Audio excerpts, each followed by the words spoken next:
What's going on, guys? I have Mr. Justin McCullough in the building tonight. So we are meeting virtually. Justin McCullough out of Orange County, California, I believe. So Justin, why don't you kind of kick things off today? Give us a brief intro into what you're up to lately. Maybe a brief little how we met. But dude, I appreciate you joining, and let's get right into it, dude.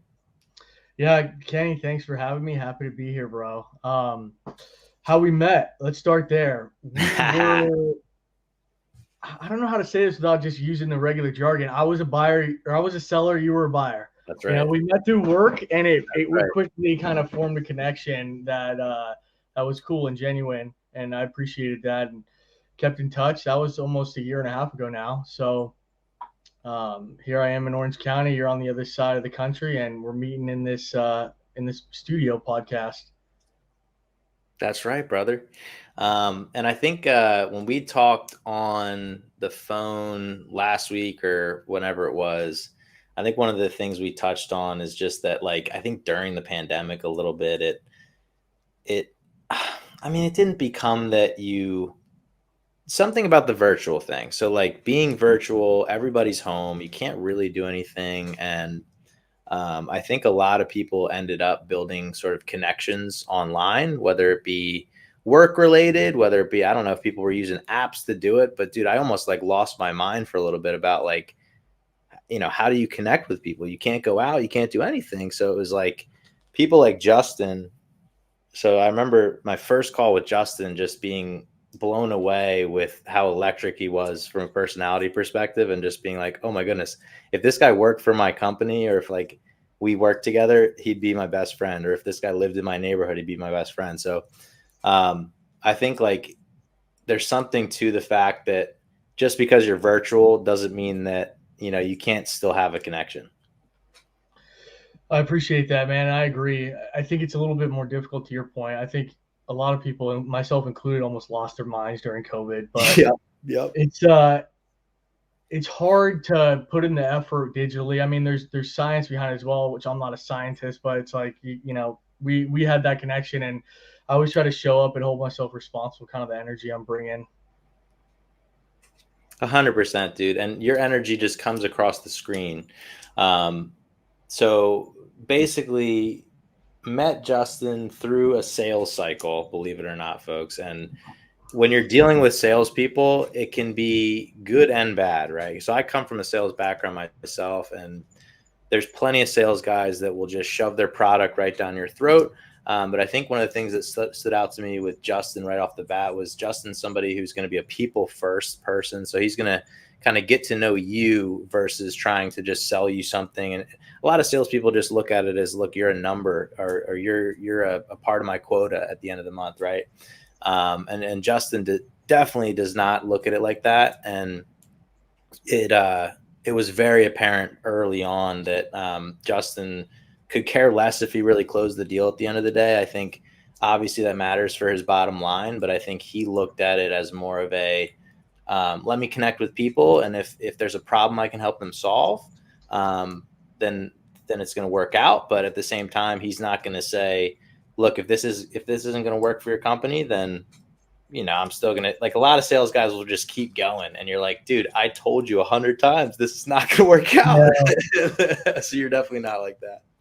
I appreciate that, man. It was a pleasure in that cycle, but yeah, I think I don't know. I've been that guy earlier in my career. I'm like, it doesn't feel good. Yep. Like I don't feel good trying to get somebody or sell somebody something they don't want. And the best way to make sure everyone's happy is just to be straightforward and let them know, like, hey, this is what the deal is. Might not be a good fit, but it worked out for us. And now look at us. That's right, dude. So Justin made me smile the other day because I kind of let it slip that I consider him a friend, and Justin kind of said the same thing back. So Yeah, definitely. So it's just cool, man, that like during the pandemic, it didn't really stop people from connecting. Obviously, electricity screams across the line. No matter what, if you're an electric type of person, you're gonna end up connecting with people that are like minded. So I appreciate your friendship. I appreciate that you even consider us friends. So I'm excited to kind of get to know you more, man. That was one of the reasons I asked you to be on today. Obviously, don't want to keep it boring for the listeners here and talk just work. So I definitely want to just right off the bat just let you kind of fill us in on kind of where you've gotten to today. So this was years ago at this point that we had this sales cycle and got to know Justin from the business perspective. He really will be, which is awesome. You're basically my first like legitimate business guest. I had a couple buddies that obviously work in the real world, but it's cool to have somebody on that now, folks, is a co-founder of a company. So I'm going to let you kind of take it away from here. Definitely plug your new situation, tell us all about it, and then we can kind of get into who Justin is as a person. Thanks, dude. Yeah, happy to do that, but would definitely love to connect the personal stuff. So came up in sales, learned a lot, learned how to deal with Heck yeah. people, and ultimately what you describe as the experience of being able to sell somebody or do a partnership based on what both people need. It's difficult when two people aren't able to tell the truth in the setting that is traditionally B2B sales because sellers are lying and buyers don't want to give their hand. And I get Yep. that. So me and a good friend of mine, Carter, founded a company with a third partner called Empiric, where we help bridge the gap between companies that are moving from SMB to enterprise. And we do it with a sales focus. So we go out and align the enterprise ICP with the SMB ICP because without getting into specifics, there's a lot of differences, as you know, in moving up market and not just the ICP, but the organizational changes, the value changes, everything changes. And I've done that a couple times and it's been hard every single time. So us three together make a pretty good team as far as what organizations need and then how to execute on it. We've had some, we just are focused on getting one more customer every day and or one more at a time rather, and keeps us from having to go get real jobs. That's right, dude. And I think I love the simplicity in that, where you're taking it day by day.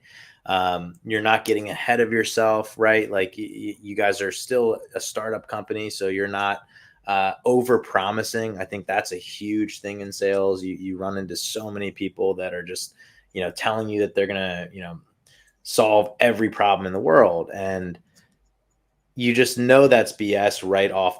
Yeah, yeah. You're like, this guy's full of shit.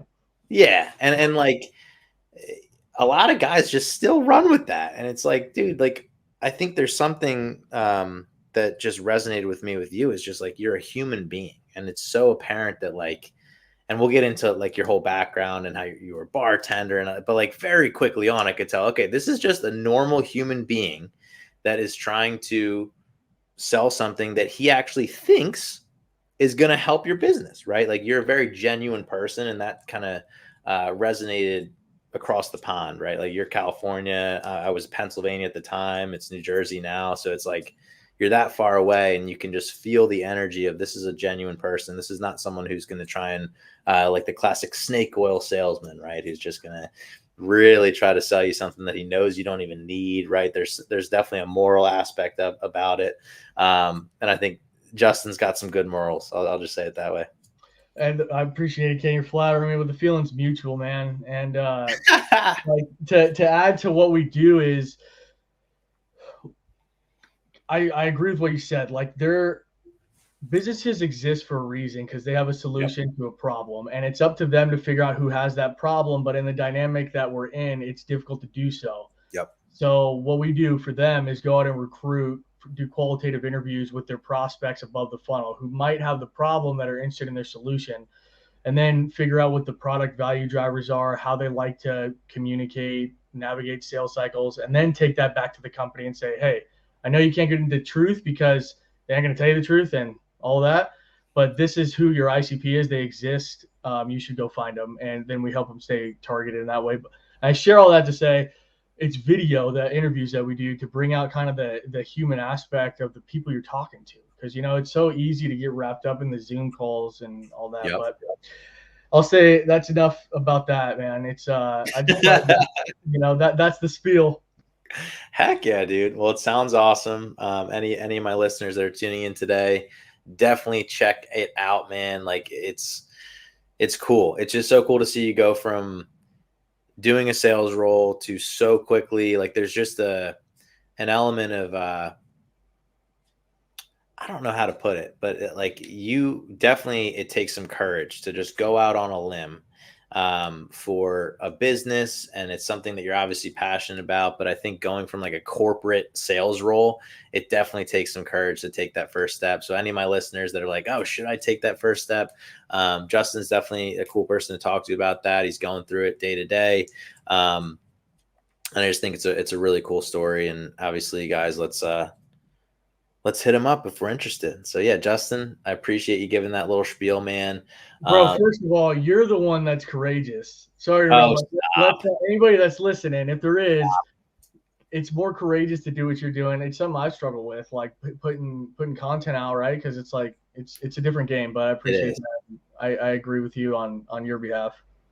Thanks, man. Yeah, no, it's we'll see how it goes. This is more just something fun to do. So I just love the idea of just being able to talk to new people. Obviously, you're not new, but just people that you're interested in that you maybe have not been able to connect with as much as you'd like to. So like I've been calling a bunch of old friends. Let's catch up on the podcast, and just a good outlet for me with my newborn, because like, dude, there's something I miss. Obviously, having a newborn is the best thing ever, and there's no complaints at all about that. But I'm definitely in the boat where when you have a newborn, you just can't have people over like you may have had prior, right? Like it's like I'm in this first couple weeks, first couple months of having a baby, so being able to have sort of an outlet where I can talk to people is just so essential. So for me, it's just fun, man. So it's cool to kind of, cause I've always thought, dude, like when I was in college, even prior to college, I was like, oh, it'd be fun to do a podcast, do a YouTube channel, whatever it is.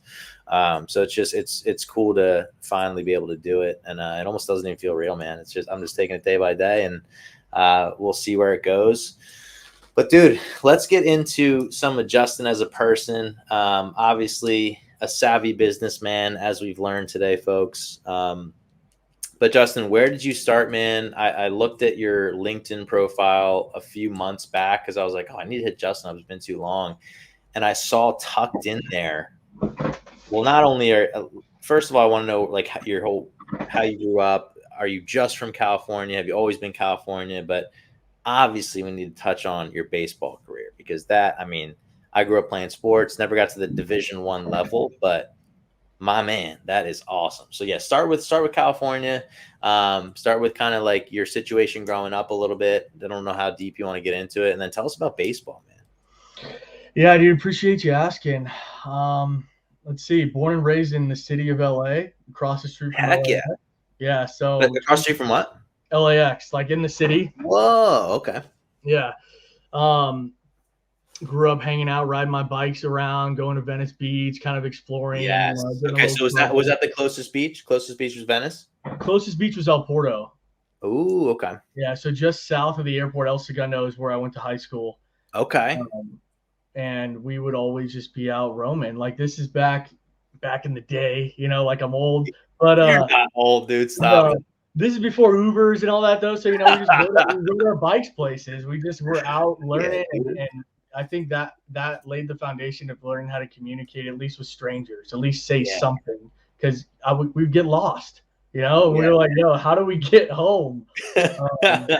Yes, dude. I'm sure you had the same, right, in Philly, or what was it like growing up for you? Dude, I wasn't so fit. I've always been close to Philly, right? Like, so whether it was Chestnut Hill at first, that's where my dad was running a bookstore growing up. So we were like suburbs of Chestnut Hill, a little bit down the road. Like I got very blessed and fortunate to be in Montgomery County, because it's one of the nicer suburbs around Philly.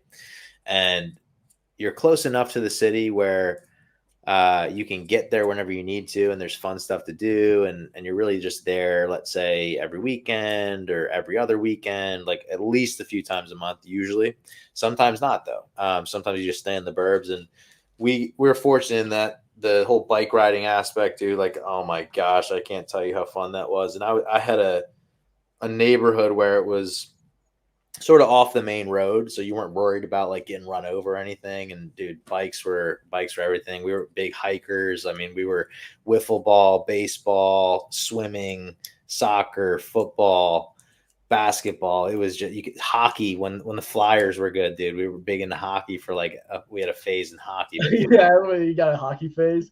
Everybody had a phase, dude. It was so funny. Only when the Flyers were good though. This is like our 2000 whatever it was, 8. Now it's prior to that, out of 2010 maybe. I was like 8th grade by the time hockey became popular in my area. But yeah, dude, we're doing it all, and there's something to just having, you know, you tell me more about that situation though, because you're biking around. So like, is it more city? Is it like, did you have a little suburb area where you weren't worried about getting run over by the cars, or was it like you're dead? You're like, because LA is busy, man. I'll tell you that. When I, at least maybe it wasn't like that back then, but dude, that's one of the heaviest traffic areas I know. Yeah, El Segundo is a suburb. Like it's kind of the tucked away in between a refinery. El Segundo is the second, and the refinery was the second refinery on the west coast. So that's a little backstory there. But it's blocked in by Sepulveda on the east, a freeway to the north, and the refinery to the south, and it's 1 square mile. So it's literally like right in the mix, but closer to Manhattan Beach and Yeah, safe in suburbs. But we would always, obviously, we're like, yeah, we got to get out of El Segundo. So we ride our bikes onto the bike path and then go to Venice. And in yeah. order to get there, you have to go into the city. And then as we got older and got our driver's licenses, we were off. Heck yeah, dude. Venice is an interesting place. I can't imagine what Venice would have been like back then, but like even today, it's just like something. Did you guys ever do hoops in Venice? Like a little We played, b-ball? yeah. I've spent quite a bit of time down there. It's definitely different than today. Not in just in a different way. Like you used to have to be worried about, I think more gangs and stuff, but Really? it's well not worried, but like there was more of a gang presence and a drug presence. Let's put it that way. Like Really? I think so. And I could just have a different perspective, but I feel No, like, or maybe I was a knucklehead too, so that was part of it. I was always on alert, but I don't know. Um, yeah. the Yeah. boardwalk's always been a sketchy place, but it's definitely different now. There's a lot of, every time I've been out there, it's probably been a year and a half, 2 years since I was at last out in Venice. But every time I'm out there, I'm like, it reminds. Have you been to New Jersey ever? Yeah, Do you know Wildwood, New Jersey? no, let's Google Okay. that. So Pull that yeah, up, Jeremy. so Yeah, basically, so I'll give you a brief like kind of rundown of the Jersey Shore situation over here. So growing up, it was like Ocean City is the dry town. So Ocean City, New Jersey, very like conservative Christian background. There's a big church there that it gets so many visitors every week. But that's the one dry town in any of the Jersey Shore towns. That's the one dry town. So um, that's the more family town. There's a really nice boardwalk, very busy. So that's Ocean City, New Jersey. And then you have Wildwood that has like the second biggest boardwalk, or maybe it's bigger. I don't know if it's bigger. But Wildwood kind of, I don't know, it gets a bad rep in my mind. I really like Wildwood, but it reminds me of Venice. So like kind of like there's more of that kind of like people selling to you on the boardwalk vibe, more just like anybody and everyone is there. It's definitely busy, definitely a lot to do, like but at the same time, like I don't know, almost like a like Ocean City. I don't want to put it in like that Malibu category, but it's like sort of that, just like more laid back, um, definitely slightly wealthier, I'd say. And then you have Venice, which would remind me more of like a Wildwood, where it's just like, I don't know, the Wild West a little bit, where it's just like anything could go down, but it's also like a slightly cheaper. I don't know if Venice is still slightly cheaper, but it was like slightly cheaper to be in Wildwood in general versus like Ocean City's usually like the priciest. Like there's some houses with like in Jersey, you never see this, with like lawns on the beach, kind of like there's like really, an old section of Ocean City where like you have the beach right across the street, but like a lawn and like a nice like big house. dude, that's kind Um, of sick. yeah, no, there's some really cool like old fashioned Ocean City homes. But yeah, so that's what I would kind of put the comparison there. So yeah, Venice Beach was the closest one. Manhattan Beach. Tell me more about Manhattan Beach, because I have a buddy who's not far from that area. But was that kind of like more laid back than Venice? Like there's no boardwalk, right? No, well, they have their own boardwalk, but not like Venice. Gotcha. Um, yeah, Venice is Venice, and Santa Monica is north of that. But Yeah. Manhattan Beach was great. I mean, we hung out a lot down there too. We were just always out. Like, Dude, Santa Monica, I love that little like beach pathway they have where like you can just run for miles and miles in Santa Monica. It's beautiful. Um, there, yeah, some of the most beautiful pictures I have are of Santa Monica and like Malibu in that area, man. You're so like, how often would you guys get out to like Malibu and like the hills and like the hillside in Malibu and all that? Was that just like it's a what 30 minutes to an hour from where you're at? yeah, 30, 45 minutes with traffic, no shot. Like, we're not even going north. It'd be so Yeah. packed, like, forget it. But I mean, we hung out in the neighborhood a lot, riding around and stuff. But whenever we got sick, we'd go north. And then when we got our licenses, we were never in town. We were always in the city doing something, going somewhere. So, like, the hills in Malibu, Palisades up there. Oh, We Palisades. That's where I did my bachelor trip, dude. is it? Palisades. Yeah, dude. I knew you were up north, but I didn't know the Palisades. Dude, sick. So Oh, tell us it about was the Palisades. Dude, Palisades was sick. It was awesome. So I'm just upset that we didn't get to stay more than like 4 days, but it was incredible, man. And we somehow found like a reasonable Airbnb that had that like ocean view up in the Palisades, dude. So like the window was literally just the ocean. So like every morning you'd see, dude, actually tell me more about this if you know more about it. Dude, there were people swimming like cross ocean. We're talking like 6 a.m. I'm like, you guys are Yeah, gonna get yeah, eaten alive. I was like, what are crazy, you doing? Dude. crazy people out there. It couldn't be me. Is that a thing? Like people just go out and like swim like for miles and miles? Like I was like, what are you doing? It's so early in the morning. Like this isn't that shark time? Are there sharks out here? I don't I know, don't but yeah, know. You tell me more. There's not dude, sharks out here? they're training for something. Maybe hold on, Yeah, probably training for like a cross country thing. which is just as crazy. Yeah, Like, why? Why not just yeah, chill? yeah. But yeah, dude, it's a cool place. Palisades is cool. I'm glad you got to stay up there. Yeah, dude, it was something special. So like when you guys were in like high school around our area, it was like you do like a senior trip. So everybody went to like Ocean City. Like did you guys have like a senior trip or is it just like so nice out there that no one like you're just like, "Oh, that's a Monday for me." No, I forgot. We didn't have a senior trip. I know that. Um, I don't know why. That's a good question. Hey, El Segundo High School, if you're listening, what's the deal? Um, El Segundo High School, baby. You got the paradise anyway. Who cares about a El senior Segundo, trip? yeah, like, yeah, go to the beach, guys. Where you need to go. But it was no, didn't go on a senior trip. Okay. Oh well, actually, you know what? I went on my own. I kind of went with some buddies to Mexico right after I graduated. Whoa, dude. Exactly as you think it would have been, Yeah, that's what I'm talking about. My my Yeah. my my younger brother is big on the Mexico trips. See, I like, dude. When I was in college, it ended up being that like just to kind of get through college, I was working on the weekends and all the rest of it. Like the trips, and that's the one thing. If I could go back and do college again, man, little Mexico trip, sneak that in, that would have been nice.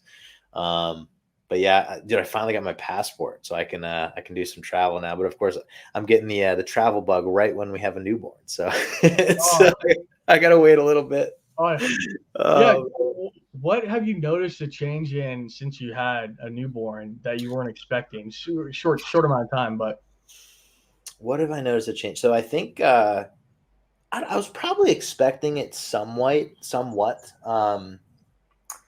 But dude, I think I told you this when we were talking on the phone the other day that your motivation level, there's no one that can really prepare you for what it turns into. But when you have a human being that you just watched come into the world and then now is like around you all the time, that also is like a piece of you to some extent, your internal motive. So like, me, like I've always been a pretty motivated guy, and now it's just like, dude, I want to give this guy the world, like but also I have this balance where it's like I kind of grew up not with like a, I don't know, I wasn't, like my parents were fortunate enough in like the organization they were working for like provided for our housing. So like it was a nonprofit organization, but we lived in a nice area that was paid for by the organization. So it was like I kind of got the best of both worlds, where it was like Christmas time, for example, $100 budget. Like you guys, whatever you want under $100, right? Um, but we're going to like one of the nicest schools in Montgomery County, but for public school. So it was just kind of the best of both worlds from that perspective, where I got to experience what it's like to not have money, but at the same time you're in a nice area. So it was like you're very fortunate from that perspective. But I'm trying to find that balance with him, which I have a little time. Luckily, he's still young enough that I I get was to take. gonna say, what are you buying him? But yeah, dude, it's one of those things where it's like I got to figure out how to not spoil him, man. All I want to do is get him everything. You know what I mean? I just want to like it's a hard line. I don't want him to think that things are easy. I want to build some character, but I think a lot of it, my wife's encouraged me. A lot of it is just leading by example, and like everybody has a different situation. So it's like even if you grow up with things being not easy, but like easier than let's say like North Philadelphia or like some of the places in Hollywood. Like there's some areas out in California that aren't the nicest. So it's like people can still, I don't know. There's a line somewhere where you want to build the character, but you also want to be able to provide. Like dude, it's hard. It's really hard. I think the biggest thing that surprised me is how much that motivation level has gone from. I mean, I was already very motivated, but now it's like I couldn't even believe what it does to your brain. And I don't think not enough people taught. Like I was not prepared for that switch. I knew I was already motivated, but I didn't know how much it was going to just take it to the next level where I was like, and I'm an impatient person to begin with. So it's like, now I'm just like, I gotta get him set up for life. I don't know. I'm kind of in that mode.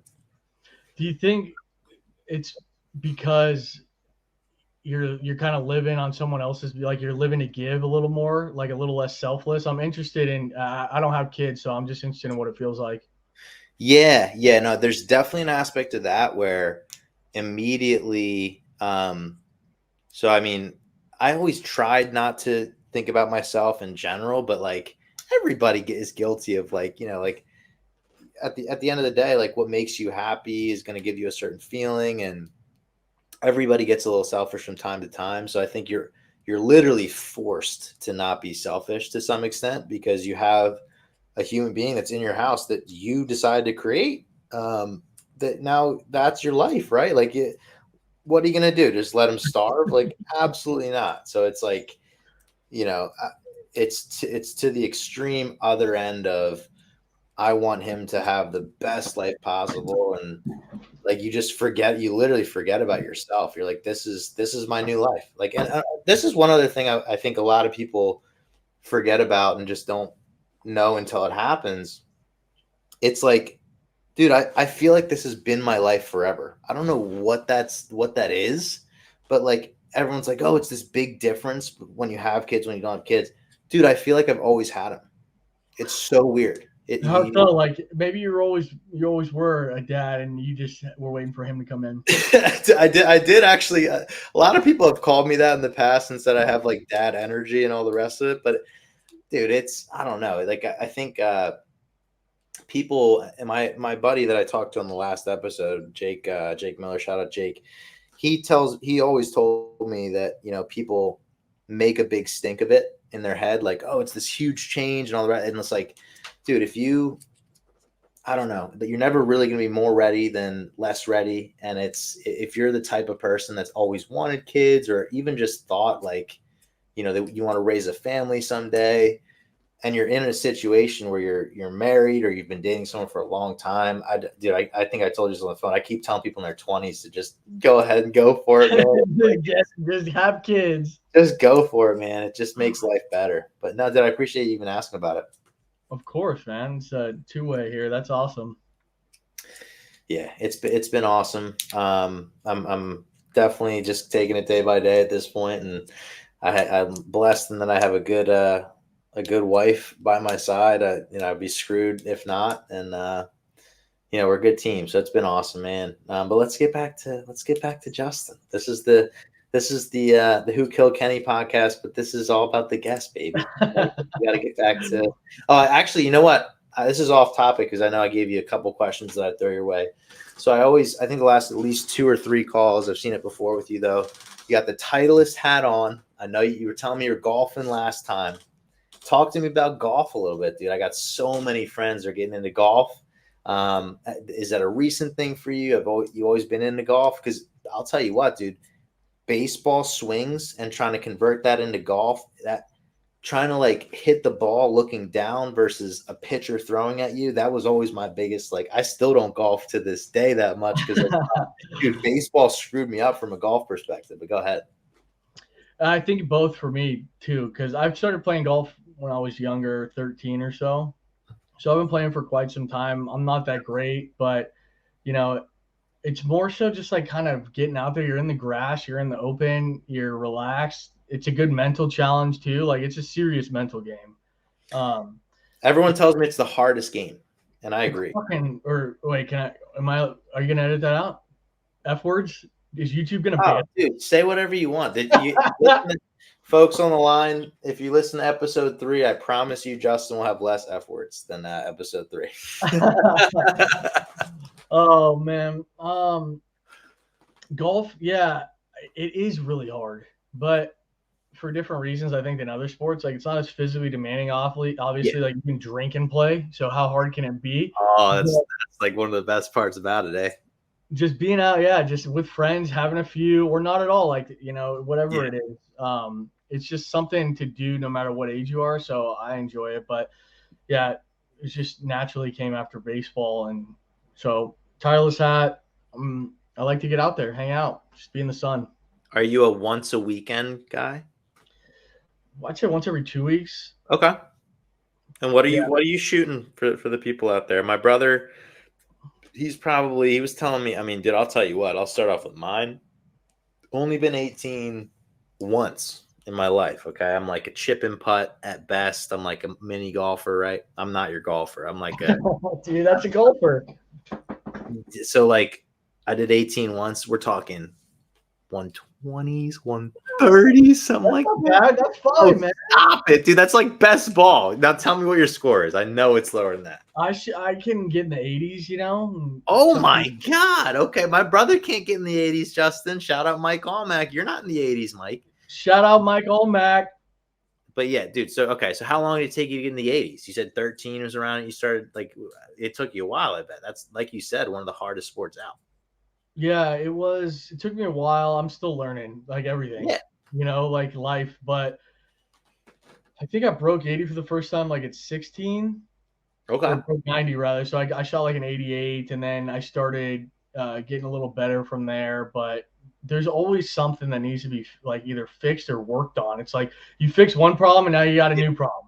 Wait, are you an angry golfer, Justin? Do you take your No, anger out on the course? Mm-mm.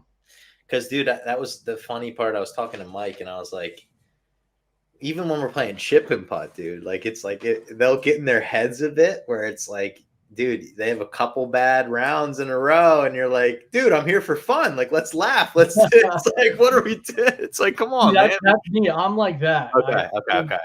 Ever since I left baseball, like that was my arena to be that fiery kind of, not angry, but channel emotion in a good way. And everything else from that's like, I don't even want to. Why would I turn that on? Like, I don't need to be that person out here. Almost. We're just Okay. So it is your kind of for fun game, like you said. You can have a few drinks with the boys, get out there. It's a good time to hang out. All right, dude. You mentioned baseball. We mentioned baseball earlier, guys. Justin got to the level where he's a Division I player. Let's get a little bit into your baseball background. For anybody who's listening that is a baseball fan, obviously I just had my Phillies take a very tough loss. Yeah, I saw that. I know you saw that, and it was tough. All right, we got a little ahead of ourselves. You know, when you have your opposing starting pitcher in Game 7 reading the Bible in the dugout, not a good sign for the party boys over here. Not a good sign, Justin. I literally, when I saw that, all these tweets, I was like, all right, sorry. Like, I literally turned to my wife and said, this game's over. Like, they were the, let's work hard, take it game by game. Who cares about these party boy Phillies? Like, it's just the like the 2018 Eagles when we won. They're praying before games. They're humble. They're like, it's crazy. It's crazy the difference that makes when people just take it game by game, aren't ahead. We were partying like we won the World Series. Like, 3 series ago, and it's like, dude, get there first. But anyway, get into baseball. That's my Phillies rant. Uh, but yeah, Justin here. Obviously, you told me you weren't quite at the level where you could have like gone towards the major league route, right? Like I'm sure, and talk about that too. Like, kind of what's that? At what point do you even know? Like, are you getting recruited straight out of high school if you're going to MLB, or like, talk about your baseball journey a bit. Yeah, appreciate it. I think my journey, I mean, I just kept trying. Really, like I think my entire life has been just a story of perseverance. Yep. And I've said that before, by the way, so it's not just for the podcast. But I came out of high school. I was recruited and kind of had some good opportunities, but they all fell through. I wasn't exactly the best student or person outside of baseball really in high school, and it took me learning that. I went to junior college, which was great. And I'd like to like just preface it like I wouldn't be here today without like my coaches and my parents and everyone that supported me, because it's like so easy to get off track when you're younger, and Yep. I would have easily done that even more so. But the coaches along the way were like true molders of men in the sense that they really cared. Yeah. So high school was like that. Then I went to junior college, got injured my first year, and thought I was never going to play baseball again. What was the injury? Like, how I bad are we talking? herniated disc in my back, but I just couldn't get Ooh. it fixed for like 8 months. So Dude, that's one of those that like that affects your swing big time. Probably affects your throw a little bit too. I was out. Yeah, I was out for the season. I couldn't walk barely. I had a herniated disc, a pinched Oh, nerve, and so they were. It sucked. And for 8 months, like we're gonna have to do spinal surgery. I'm like, that's gonna suck. ooh. But I was like, a friend of mine was like, "Hey, I have a guy, a chiropractor that can help," and I'm like, "Yeah, you're Yeah, right." yeah, And he's like, and he was very like, "All right," just kind of like my son. He's like, "When you're ready, just let me know." yeah. And he kept just offering that, and then it became almost surgery time. I'm like, "All right, take me to this chiropractor of yours," and I still see him to this day. Heck yeah, dude. Yeah, Shout out to chiropractors. I feel like that they get a mixed rep there, chiropractors, because there's some that are good, some that are like, isn't that one of the only professions that like seems like a doctor, but you don't have to get your doctorate? yeah, you got to go to school for like a weekend or something. I'm just kidding. Shout out chiropractors. He was an upper cervical chiropractor, so Okay. whatever that means, bones up here. Gotcha. But he did his thing and it still does his thing to this day, huh? To this day, yeah, he had me back on the field in like 2 weeks. Whoa. Crazy, crazy. And what And then position were you, Justin? I was a catcher. You're a catcher. That's right. You told me that. Yeah, and stop me at any time if you have questions, man. I don't talk about baseball all that much anymore, only because it's relative to life, though. Also, so now I see Yeah. myself in parallels of like I played in JUCO. I was fighting for playing time, like back and forth. We had a good JUCO team, and then had a killer junior year, or I guess first year. Then second year came out, was crushing it in whatever conference we're in, and didn't have anything going for me yet. But I wanted to go to University of San Francisco, and I knew that because I played in Maryland for a summer, and I met somebody on No their way. Was that your first time like out of California? first time living out of California. That's so cool, dude. Yeah, I skip over things because I realize this is just standard baseball stuff, but I haven't thought about it outwardly. So yeah, when you're playing college baseball or junior college, you go play summer ball, and Ah, okay. sometimes it's local, sometimes it's not. And Hmm. I went and played in the Cal Ripken League, which is in the Maryland area. I stayed in Bethesda with a host family for a summer. That's cool. Did you know them at all, or was it like No, a no, that's anybody who plays baseball watching this is going to understand. Like you go and you live with somebody random. whoa? Yeah, so you go and they take They care of you. obviously like they put their home out there and say like a baseball player come live like you're not just like how random is it? Yeah, no, it's like that. They host you, and like the Cal Ripken League, Bethesda. I played for the Bethesda Big Train. Shout out Bethesda Big Train, and they like it's like the thing to do in the summertime. So Very cool. they know host kids are coming from college, There and you go. yeah, it's pretty fun. It was a good experience, and we were in, Did they have kids that also played, or a lot of times like not even? you'd have a hometown kid or two, but Gotcha. most of the time it was out of like have you seen what's that Summer Pitch movie? That's about the Cape Cod League. which is like the top summer league. I'll have to check it out. The one I always think of baseball movies, obviously you got The Sandlot, and then Yeah. you got freaking, was it Little Big League, where the kid runs the team as like a 12-year-old? Yeah, so good. Dude, that's all. Me and my brother ran that movie back like 100 times, dude. That movie. So we were like, wait, you're 12 years old and can run a team? Like, I mean, Yeah, obviously, I could do that. yeah, It could happen. I remember watching Harry Potter and be like, hey, I could be a wizard. You know? I dude. just don't know yet. Yeah. That's awesome, dude. So that, okay, so you're in Maryland, and that was just the summer, and then you go back. Yeah, you go play summer ball because NCAA has like these rules, ton of rules, but Yeah. you're not you're not allowed to basically practice with the kids during college summer. So But you that's why still they got to ship play. you out. Yeah, they ship you out. Yeah, lived in Bethesda and met a guy on the team there and was like, you could totally play for us. And I knew they were good men and good kind of coaches and teachers. Yeah. And Yeah. so then I set the intention. I was like, yeah, I want to play at USF. Went back to junior college. My head coach's best man was actually the assistant coach at USF at the time, which is what are the odds? And I got a few offers, but I was like, I want to play at USF. And he's like, I don't know what you want me to tell you. And then one day the phone rang. It was like, hey, it's coach at USF. Blah blah blah. Do you want to come play for us? I was like, yeah. Are you kidding? I've been waiting for this. I drew this up in my mind, you know. Dude, But it is so freaking cool. So, like, what was San Francisco to you at that point? Because being an LA boy, you're like what, 2-3 hours away from San Fran? It's not that close. I think people like from the East Coast think it's close. It's not that close. no, it's like a 7-hour drive. I think 7-hour drive. The plane ride I'm thinking of then. plane's like an hour. Plane's like an hour. Okay. Dang, yeah, it's East Coast folks. 7-hour drive. You can't just fly out to LA and then. I mean, you can, but that's 7 hours, dude. No, All these different areas. There's two ways to drive to San Francisco from LA. You can either take the beach, gorgeous, that's a long route, or you can take Pacific Coast Highway, right? right on the water. You get like the big sur, you get like the beautiful views, but it takes 7 hours. Or you can take the freeway, the 5 inland, and it is boring as hell. Okay. There's nothing to look at, but that's the route most people take. Is that a little faster than the 7 hours? Yeah, it's like 5, I think. It's been a while since I made that drive. You save 2 hours doing the kind of non-scenic route. Interesting. Anyone who has not been, who's listening, who's not seen the Pacific Coast Highway, that's something special, man. I know I said I've never been out of the United States. I finally got my passport. So, like, being in the United States, if you do not have your passport, that's got to be in your top 3, top 5 destinations, man. Like, that Pacific Coast Highway is some of the most natural beauty that I think that we have in the country.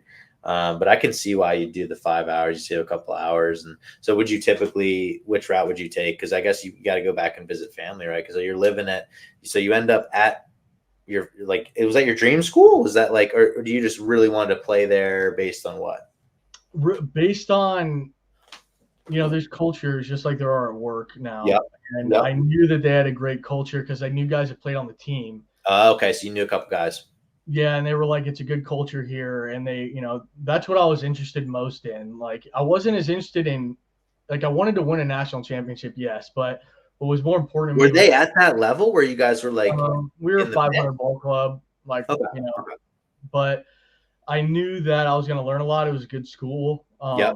And I had people that were there that were like, you could, this is a good place to play. So they offered me, I signed without ever going to San Francisco. I said, yeah, I don't care. Oh, no way, dude. Just went for it, dude. Yeah. I remember the assistant coach called me. He's like, are you crazy? And dude, I'm like, dude, it's crazy. Like, a lot of people, wouldn't have done that, but I think that speaks a lot to your personality too. And I think why you're such an electric person is that you're willing to take risks sometimes if you have a good gut feeling about it. And I think there's something that just resonates with me in that aspect too, where it's like, there's so many times in my life when people are like, why'd you do that? Like, dude, I took a cannabis marketing consulting job out of college, like during college. Like, my entire family was like, what are you doing? And like, a part of that was me being like, you know what, I'm going to do something different. I just talked to my buddy Jake Miller in the last episode. His whole life has been somebody telling him, do this, and him saying, nah, I'm going to do it this way. Right. And he's 27 and he's has a full family, lives in Ohio, 2 homes that he owns, and just killing it. So I think it's the people that go against the grain to some aspect and don't just uh, oh, you have to tour the school that you're going to go to. Like if you have a good gut feeling, and like obviously touring, you might even suggest somebody to do that today, but it's like you knew that they had a good culture. You knew a couple guys on the team. And you said, no, this is for me. And like, I think the aspect of that risk you took, um, there's something very admirable about that. And I think like a lot of people wouldn't have done it, and just talk about how maybe it either worked out for you or didn't work out. I think I appreciate that, and you're right. I mean, I think you make bad decisions based on gut feelings too. I mean, Yep. I look at it as you got to earn the right of the voice in your head being your own voice. You know, Yep. you got to earn that by trusting yourself. And I've done it the opposite way, where I was like, why did I do that? That isn't what I really wanted to do. Somebody else convinced me, and I've always been kind of, you know, hard headed. Let's say that. Um, so it came naturally where I'm like, I'm just gonna follow my gut. It Yeah. worked out really well, dude. Like I have friends to this day. We communicate. Obviously, one of my best friends who showed up on my doorstep in San Francisco was a transfer. Him and I have been friends for 10 years now. Heck yeah. And I just got to run around the city and play baseball and go around the country. And then after that, I played in Berlin for a while, and that was amazing. Whew. Dude, But that's so cool. What was like the talk about some of the maybe the biggest schools you ever played? Like maybe the most high pressure games that you ever played in. I think there's always an element of high pressure and intentionally, Yes. so that you can, get used to it in a sense. And I don't know. Before I go into that, like the biggest thing I learned in college, like, is just how much emphasis on the process will help you instead of emphasis on the outcome. Like don't even care. Stop focusing on what's going to happen in 10 Yep. days. Like you got to get 100 swings in today. Yes, Um, dude. Heck yeah. so, and discipline and all that, all those things, and being selfless. But we played some big games. I mean, we opened up my senior year at Texas Tech. They were fourth in the nation at the time, and they had like Whoa. 5,500 people in the stands. Yeah, Woo. yeah, it was 100 degrees on turf. It was Yeah. Texas. They were ruthless. It was fun. Yeah. So dude, you're catching for like guys that can throw 90, like at least 90, right? To get into the D1 level, right? There were some guys throwing over 90. There's some guys throwing under. I mean, there were some crafty guys on Okay. our team. That's the difference between, I think, college and the major leagues, where you don't see as much people under 90 in the big leagues. But in college, there's, just because you're a good college player doesn't mean you're going to make it to the big leagues or even get Definitely. drafted. But yeah, I definitely have caught some guys that throwing hard as hell. Like, you know, I think you're froze. Oh, I froze. Oh no, dude. Oh wait, you froze too. Oh, dang. Here we go. First technical difficulty yet. And I think this might be the deepest we've made it in. 48 minutes in, finally one technical difficulty. Okay. Wait, I see myself talking. I just can't see you. You're frozen and I'm frozen on your end. Yeah, we're both frozen. That's hilarious. All right. I'm going to All right, guys. Sorry about that. Our first technical glitch of the day, but we are back 48 minutes in with Mr. Justin McCullough out of Orange County, California. And he was just giving us a nice little scoop about his baseball situation. And we can keep going down that rabbit hole because we definitely did not finish there. He's talking about how he was playing against Texas Tech, lots of fans, talking about how to get into that 90 100 mile an hour range, you're talking about that's when the MLB starts taking looks, right? Is that kind of where, like, what so if a guy's throwing 95 fastballs, and actually first of all I want to know what it feels like to freaking catch one of those 95-mile-an-hour heaters, because I know you at least caught, like, did you ever have a pitcher that can get in that mid 90 level, Yeah, definitely. dude? And did you ever get like one that you missed Oh, that all the time. Yeah, no, I'm not. 95, bro? Yeah, no, 95. anybody that's caught understands, like, you break most of your fingers at some point. Oh So my just goodness. more so you like this part of my hand's done, right? Like for just from catching for so long. Like most catchers can't feel the part of their You catching hand. can't even feel that right now. Like if No, someone like because it's not just the games. You're in the bullpen during practice. I mean, I can't count how many baseballs I've caught in my life. But it just, you catch it in the palm, and you just that happens like once a day, and you just it's just beat down. But the other thing is that most people don't know, like when you're supposed to hide your throwing hand behind your back, you see the old school guys, right. or behind your leg. And the reason for that is because when somebody fouls a pitch off, it could hit your hand, and that happens all the freaking time. So if you get lazy and keep your hand out, that's how most fingers end up broken. Is like Oh. somebody will foul a pitch off and it'll hit your hand. So are you going to like the team doctor every time, or are you going to the hospital for these? Because you're saying it happens that frequently. Well, I mean, it happens. I over the course of a career, you're bound to have a few broken fingers. Just depends. But didn't have anything that kept me off the field. One time I split Really? my finger open, like pretty bad, like all the way down to the bone almost. Because I popped up behind a guy to throw to third, and he didn't move, and I threw, and my finger just came down right on his wood bat, and it just split in half. It's Your crazy. finger split in half. So like the part, which finger was it? Was it just hanging to the side? Your pointer finger? My pointer finger on my it was either my pointer finger or my middle finger on my throwing hand. And it's And hanging to the side?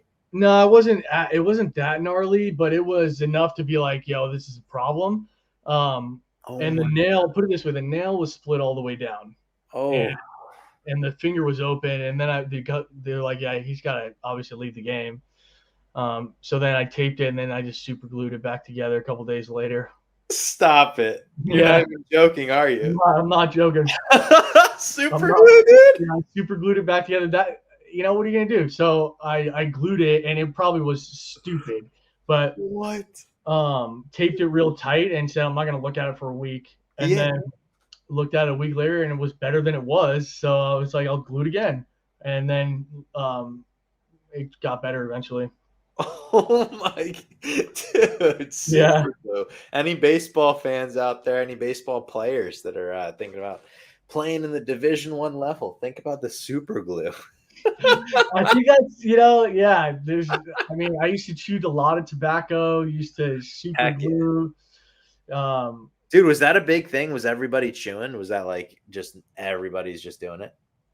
you're not supposed to. So if NCAA is listening, we never did that. But Yeah, yeah, I mean, not a thing.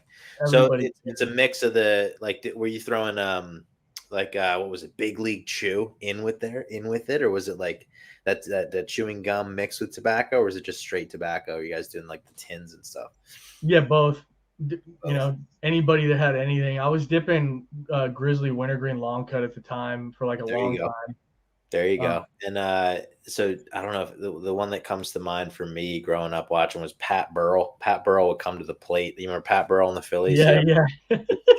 His cheek would, it was so visible, just like Yep.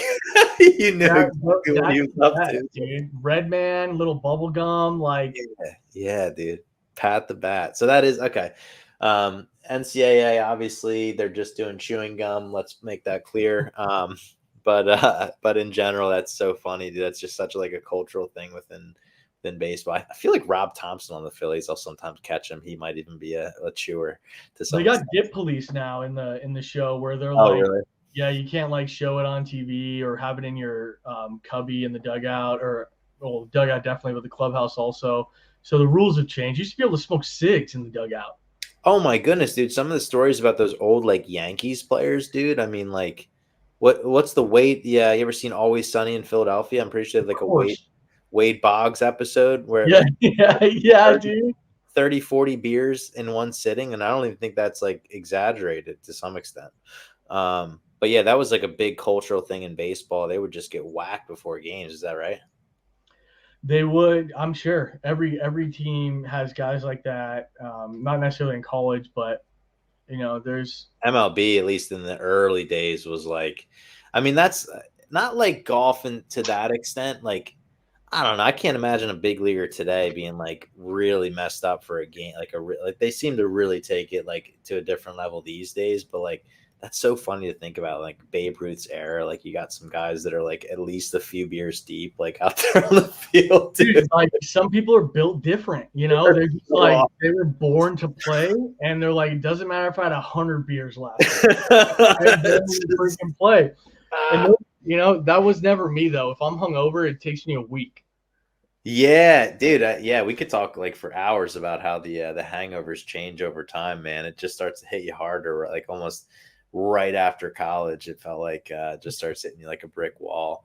Um, but yeah, dude. Actually, speaking of hangovers, dude, let's get into. Obviously, we can go back to baseball at some point if we want, but get into freaking bartending, man. That's such a cool story. Just and also you can talk a little bit about how kind of like bartending helped you kind of parlay into a sales role eventually. But just talk about bartending, maybe tell some wild stories about kind of what you've seen in the bartending world and just the different skills that you pick up. Like how long did you bartend? I bartended for a couple years, but I waited tables. I had a job all the way up till I went to USF. From like Okay. 14 at 16, I was washing dishes. Yeah. I finally got to work in a restaurant. So I Yep. kept getting restaurant experience. This ties into bartending. After college, I moved to Germany and I traveled around Europe and did the whole How long thing. were you in Germany? I lived in Germany for only like 4 months. Oh, okay. Well, I played baseball there. And then after that, I traveled around Europe for 3 months and then came back. When I came back, I had like $30 to my name. What? Yeah, dude, that was So it. So you're like mid-20s at this point? I'm mid 20s. I just finished my baseball career. I just finished school. I have no kind of weight for the first time, which is a good thing and a bad thing because I had to learn that in itself, like who am I again? Is it was so easy for the longest time. I'm a baseball player. I'm doing this thing, and Yeah. my friends are here, and then you're like, who am I after that? But I came back at like $30 to my name. Had done all of like a lot of West Europe. I went to the Sahara Desert in Morocco, which was amazing. Whoa, Yeah, that's so which was cool. really cool. Learned a lot, and then came back and was like, I need to make money. I don't have any money, so I called my old manager from when I was serving in junior college, and he's like, "Yeah, we actually just opened up a restaurant down the street. Go down there and don't make a fool of me." And I was like, "Yeah, you got it." So went down there. Italian restaurant, pretty big, Okay.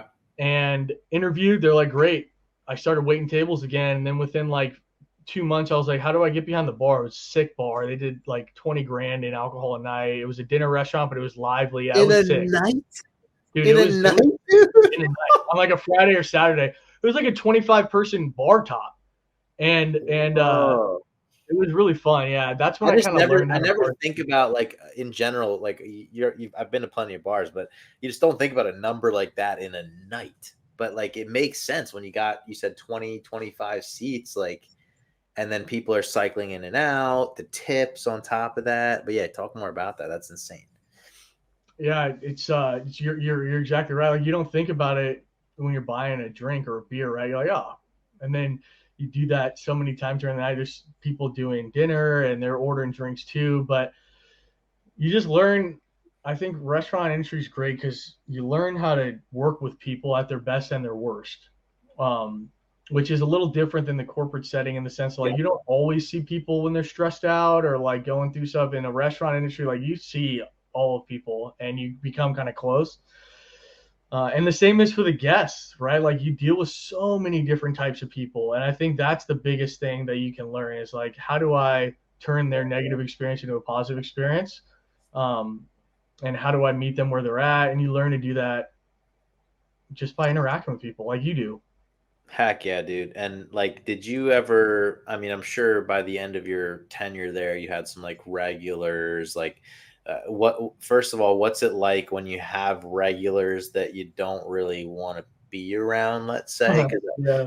the regulars, like I've just been to so many bars where I almost feel bad for the bartender at a certain point. I'm like, oh my goodness, like because a lot of like shout out to the regulars first of all, because there's a lot of people that are just like, dude, there's a lot of people that are just going through something, right, and just need somebody to talk to, and like maybe in their regular day, like just aren't getting that right, like they don't get to talk to somebody, so like the bartender becomes like really their best friend, man. That's all. That's the only person they can talk to and relate to. So like, tell me about what that's like when you have a regular. I mean, I'm sure you had plenty that you became friendly with versus the ones that kind of became an annoyance at a certain part. But like, talk to me about just the regular life. Did you guys have a lot of regulars, or was it like a nice enough place that maybe the regulars couldn't quite afford, or like the regulars were a little more wealthy, or like talk about that.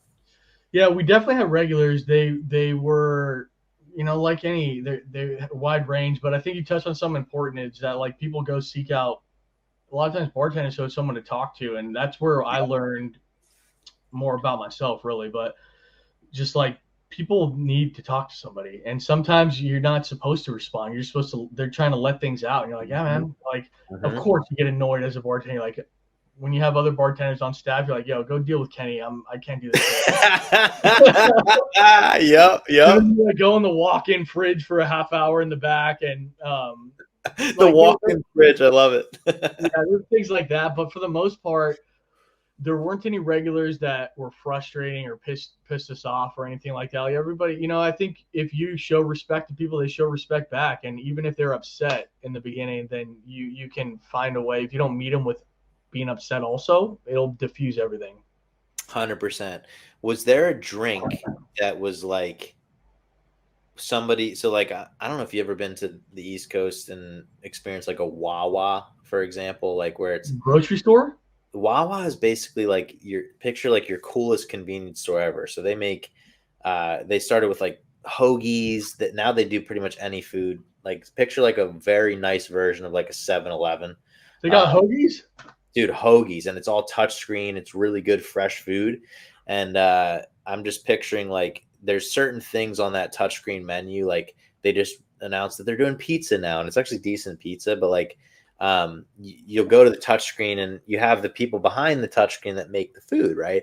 And there's certain things on that Wawa menu that you'll put in that like you're like, I kind of feel bad that that they have to make this. In bartending, was there ever like anything that like, and like literally you'll get some of the workers that are like, they're like, oh, like I gotta go I gotta go make this pizza now. Like, was there a drink that you're like, you gotta be kidding me? Like you ordered Yeah, this? yeah, they're that's such a good call out, dude, because it's like people that really care about the restaurant industry will comp things because they want somebody to have a good experience. And so part of that when you're bartending is like people order something, you're like, dude, that's not going to taste good. And, and you're like, I'll build it for you, but if you don't like it, I'll get you something else for free because I hate this drink. So Um, were you pretty open about that? You're like you basically tell them like, would you tell them, or you just make it and then be like, if they didn't like it, you would kind of get into that story? Would you like be upfront and be like, nah, dude, you're not gonna like this at all? What are you if, doing? if I'd seen them drink something before, if it Yeah. most of the time it would just happen on like a house cocktail menu where they're trying to make Mm. something different and they're like, oh, what do you think of this? And you're like, have you tried that before? Because it tastes like trash. You know? Yeah. But it's an easy like people try new things. I've made drinks that taste like crap for people, and they're like, "Hey, I don't like this." I'm like, "I don't want you to drink it. Then I don't want you to have something you don't like. That doesn't make any sense." Yeah, dude. Talk about that first like couple weeks on the job, because like there's some of them that you go to and be like, oh wow, there's a real technique to it. They'll like be pouring the drinks. They're pouring two drinks at a time. They're doing like, oh, this guy, like how quickly did you get in that flow? And like that was that first couple weeks just like a nightmare, or was it like, oh, this is like for me? I think that's such a good question, actually.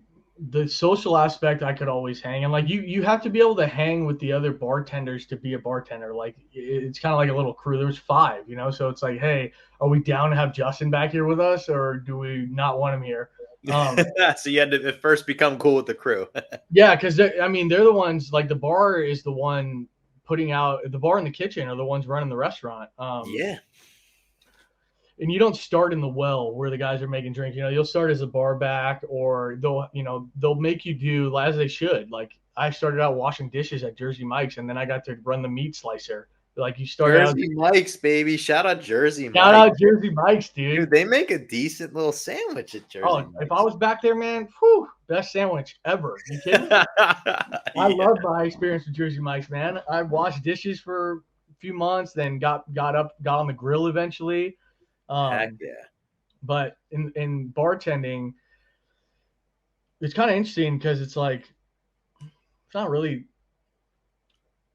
it's taxing in different weird ways. Like Yeah. you're stressed out in different ways, and the timelines are super short. So it's not like you're stressed out to meet a project. It's like, oh, this drink has a 6-minute SLA, and you need to get it out of the well. And so they like they the guys that are vets or women or whoever, they make it look easy, and they're like, all right, Justin, you're gonna get in the well for 10 minutes, and then you get in the well on a Friday night, you just get smoked. You know, where you just have all these drink tickets, you're way behind, and they're like, all right, you're done. You're gonna get back in the bar back. Let me catch the restaurant up. So they test you out a little bit before you even. Yeah, it's like gradual exposure to the busyness. They usually the best bartenders in the well, and they're not talking to people. They're just making all the drinks, tons of drinks. And really, Wow. really good ones can talk too, and that's more like those guys know what they're doing.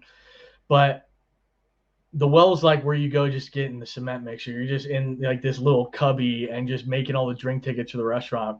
Wow, dude. Yeah, nobody really, I mean, just as like a casual restaurant goer, I would never even think about a place like the Well because I mean, how long is a shift like that someone's like, you guys rotate pretty quickly out of the Well, or is it like somebody's got like a 6-hour shift in the Well?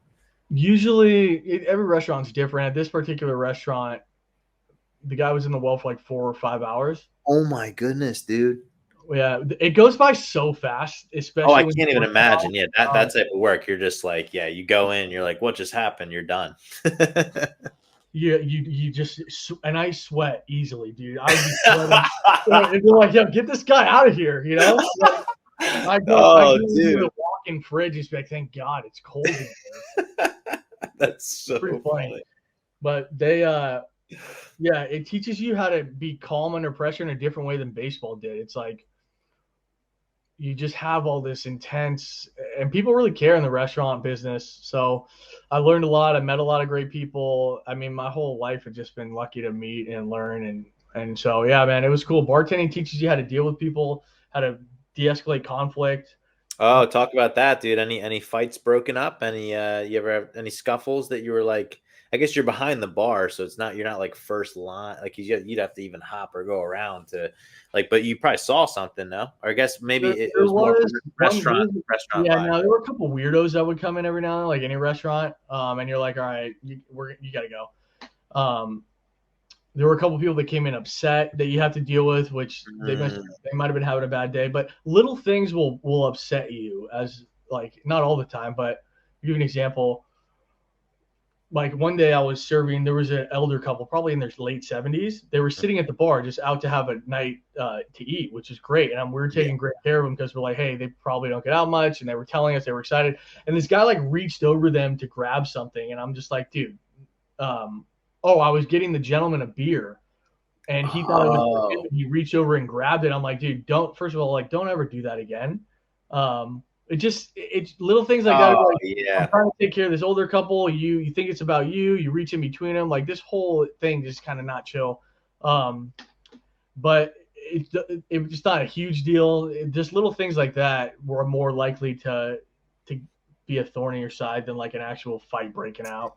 What's it like when somebody gets a little, because I've been telling my wife that I think that one of the biggest ways that I can improve is my patience, man. I think patience is all, and I don't know if like social media and all the rest of it just kind of like screwed our brains up a little bit when it comes to patience. You're used to that instant gratification. But what is it like when somebody's impatient at the bar, right? And like you said, it's a busy Friday night, a busy Saturday night, and you have probably multiple people at this point who are being impatient, right? Maybe it's their first or second drink of the night, and they're like, "Oh, Justin's taking forever." I don't know, like, what is that like, and how do you, what you talked about, de-escalating? Like, what does that look like? Most time you just tell them, hey, you can obviously tell them really busy. I'll do the best I can. I'll get to you in a Okay. minute. And then you're like, hey, this one's on us. Usually, as soon as you give someone a drink for free, they're like, okay, all right. What So was I you even you would thinking do about? that? You just hook them up? Oh, all the time. Not every bar, but a lot of bars have a comp tab that you're allowed to give out a certain amount of drinks every night. Ah, he's giving out the real secrets tonight, folks. Because That's let's just it. say that might be a California thing, Justin. Because I don't get that around these parts. But that's cool. That's cool to know. So that you have a little comp tab. So like, and did you look at that as like you were trying to hook up the people that like you're like, oh, like, I can like, because I'm sure the people that were really like not nasty, but just like, Justin, hurry up, please. What are you like? You weren't like hooking them up, dude. Like that. If there's a certain like tone and disrespect, you're not gonna. So is the people that you maybe felt like, oh, like, I kind of feel bad about this, or was it just anybody like you just out of courtesy would do it? Yeah, it's a good question. I mean, I think it just depends on the scenario. If Yeah. someone's being rude, that's different than like Yeah. I feel bad because I'm behind and you waited 14 minutes, like Exactly. time. And you in the restaurant, like you have numbers you're supposed to hit. It's not just like, hey, make a drink when you make it. It's like we expect all drinks to come out within 7 minutes. And so if you Really? So you have like a time in your head. You're like, yeah. And people will see the ticket. Like big restaurants are run like a machine, like a business. Like they are a business, but people will come in the well and be like, "Hey, it's been 11 minutes on this. Like, you got any update? I'll talk to my table. No worries." But whoa. yeah, there's more time constraints than people would believe. But Yeah. you just that's how you care. Like if you really care about giving somebody a good experience while they're there, you're like, "Hey, let me buy you dessert or you want this drink or whatever it is. Like I'll get it for you. No problem. I'll have the manager come over and talk to you." It's just like getting your boss at work when something goes wrong is the right thing to do versus trying to hide Mhm. it from them. Absolutely, dude. Okay, let's talk about your nicest ever tip. You don't have to tell us the number per se, but like, was there ever, uh, I mean, did you ever get any like professional athletes that came in and slid you like, I mean, I've seen like Chad Ochocinco drop like a $1,000 tip on like a $50 meal. Like, was there anything like that where you're just like, oh my, like any tips that sort of like outdid your paycheck for the week type of thing? Not monetary tips, but chicks would leave their numbers, and that was way better to me at the time. Oh, Oh, yeah. I don't care. You can leave me no money. Just leave your phone yes, number. sir. Oh, dude, you just opened up a little closet here, dude. I gotta talk to you now about the chick just for a brief second here when it comes to chicks related to bartending, because there is not a stigma, but like, I mean, dude, like, I don't know, like, you don't want to be that bartender who's overly like, I mean, and I know you, so I know you were not this guy, but like, what was your line? Like, did you just play hard to get every time? Were you just like, okay, Yeah, that's if funny. they leave their number, like, because I know for a fact, and I don't know you, like, we're not best friends, let's say, but we're definitely like, I know you well enough to know that you were not the like, oh, hey, how's it going, honey? Like, you weren't like coming at them like by any means. I know that. No, I wasn't. I tried just like at work now. Like I always maintain a level of professionalism. Yep. But you know if somebody's interested in you, right? Vice versa, like two ways. And so just if you're meeting, like it wouldn't happen every week, and it wasn't something I was pursuing. But you strike up conversation with anybody, and things lead to one thing leads to another, and you're like, hey, you're pretty cool. Like we should. I would never ask though because I'm like the last thing I need is Wow, dude. oh, the Okay. last thing I need is a Yelp review saying the bartender asked That's me what I'm out. saying. Well, Yeah, that's the line, and I'm glad I appreciate you saying that. So, like any bartenders out there, that is the line. So you basically waited for them to make that first move. So, like, tell me about, I guess, the different ways that they do this. Is this on the check? They're putting their number down. Is that typical? Like the I think yeah. Anybody that's worked in the industry will know it happens.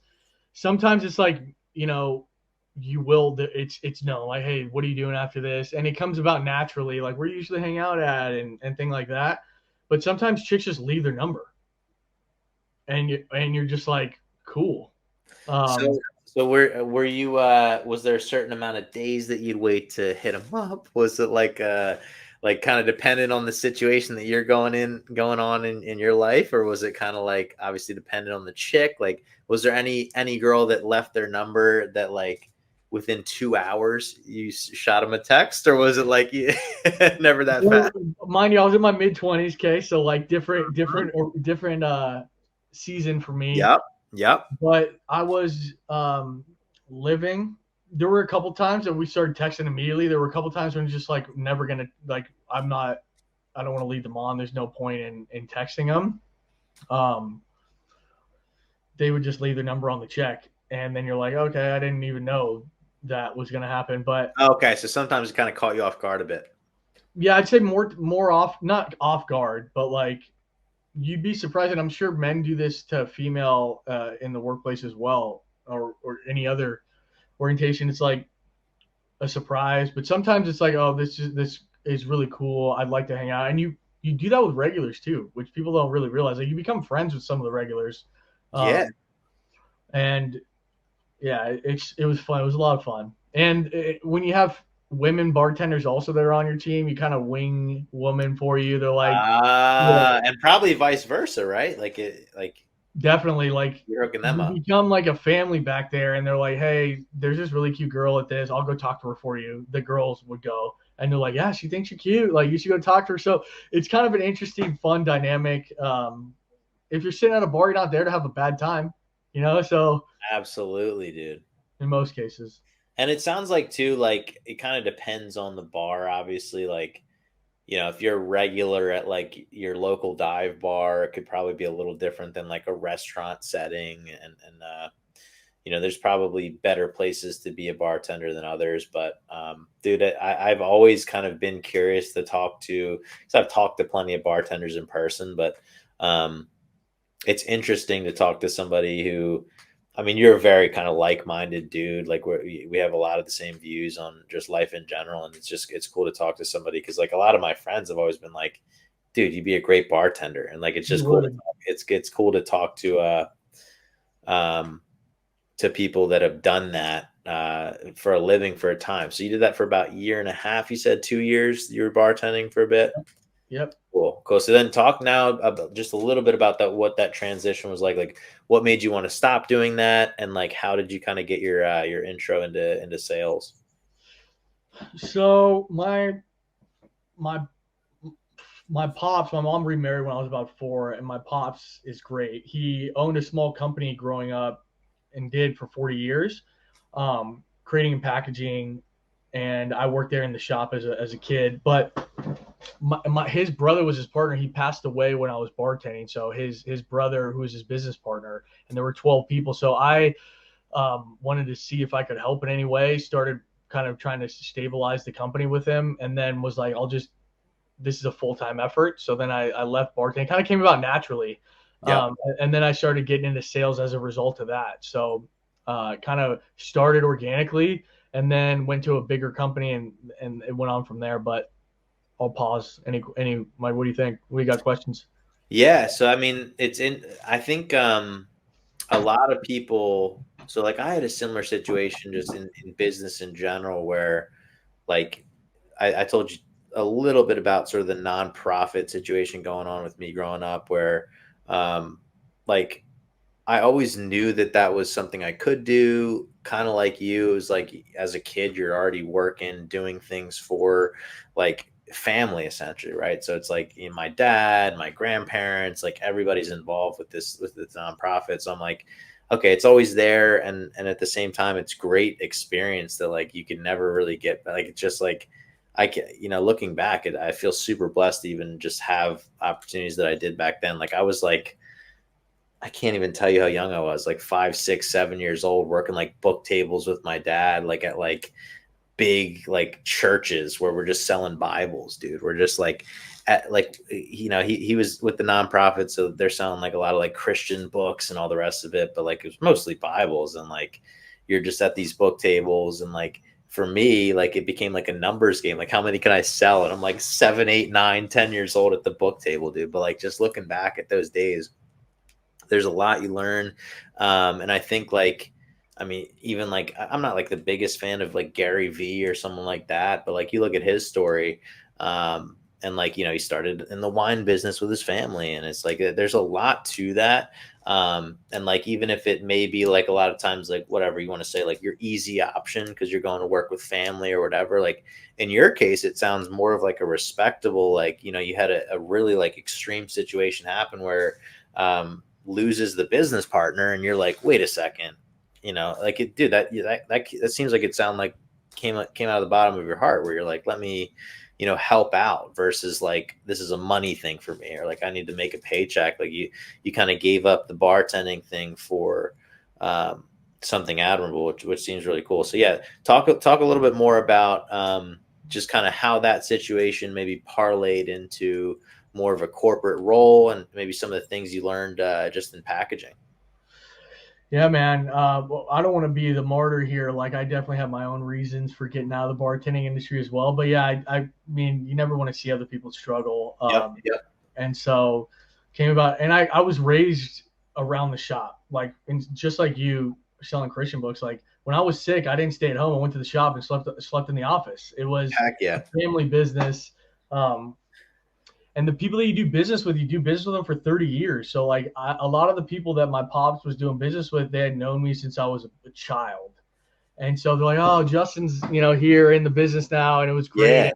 It was cool. It was really cool to be able to do that, at least for that time. And then was like, okay, I wanted to be in sales. Like I was, you So know, so that kind of like something ticked in your brain. I guess talk more about that, where like what was that sort of like, I guess you're always in the shop, but like were you always on the sales side of things? Like was it like I don't, like what about sales was like, you know, drew you to that? yeah, good question. I mean, I was in the shop working with a nail gun at 14. Like that was the job that I had. And my pops was like, yeah, if you want a job, you can have a job. Um, and I was painting boxes and doing the thing, Yeah. which is great. And as I got older, I realized I just like people. I like solving problems. And the only place to, well, I like solving, I'm like infatuated with businesses too. Like Mhm. I just like thinking about how things work in the process. And it came naturally as a kid. And then when I got older, I was in the shop and was like, dang, this is super interesting stuff we're doing. We're going like aerospace and defense companies making containers for, you know, the war machine essentially, Oh and wow. the space machine. So like JWST, James Webb Space Telescope, like got to support that program for a long time and go Very see it cool. in person, and it was special. So I realized that I was like, okay, like I kind of want to grow personally and professionally, and And you're like, are you still your late 20s now at this I'm point? 26. Okay. This is about 5 years ago. Um, and then stayed in the industry for a while with a bigger company and grew accounts, did the whole thing, and was like kind of having some Did success. your But was your family kind of like, oh, Justin's leaving us? Like, what was that like? Was that like a tough cut? no, my family has always known that I'm hard headed, kind of. They're like, yeah, you know, I'm really thankful in that they, you know, they are helpful, but they're also like, yo, don't. Justin will say, just do what he wants. I love it, man. And yeah, shout out to your family for that. That's awesome, man. That you know, they respected your decision. You know, it wasn't like, oh, what are you doing? We need you. You know, like Yeah, they were cool. They always have been, and I haven't been the easiest to deal with. I'm sure. I know that. So um, I think they were just like, yeah, you know, he's got to. I've always been a guy that learns the hard way, and that's kind of been my journey. I'm fine. I like it, you know. So I moved to New York about. no way, dude. This Yeah, is I did. You never told me you were in New York. How long were you yeah, in New York? no, I was in New York for about a year. I moved. So here's the Whoa. thing. As I was in aerospace and defense, I'm like, I really want to get in the software industry Mm-hmm. because that's where salespeople were making the most money. So I'm like, yeah, I gotta go there. Um, and And then you were getting old enough too, where you're like, I mean, you're mid to late 20s at that point where you're like, all right, I really got to start, making money on my own. Like, I'm sure you were doing fine before, but that I feel like once you hit that 25, 26 mark, you're like, all right, like, what can I do to make some actual money? Get some paychecks rolling in. So like, there's no shame in that. That you're looking at like how tech and software makes the most money. Yeah, you're exactly right. I mean, you just start to look at things differently. And I'd already traveled, right? I'd been to South. I was still traveling internationally back and forth doing Yep. things.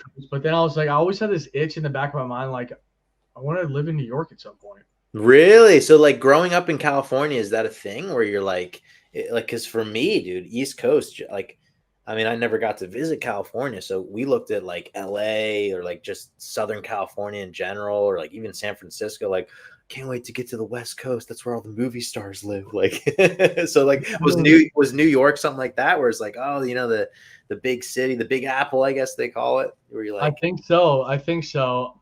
I just don't. I didn't want to have any what ifs. I still don't. yeah, So I kind of packed my bags.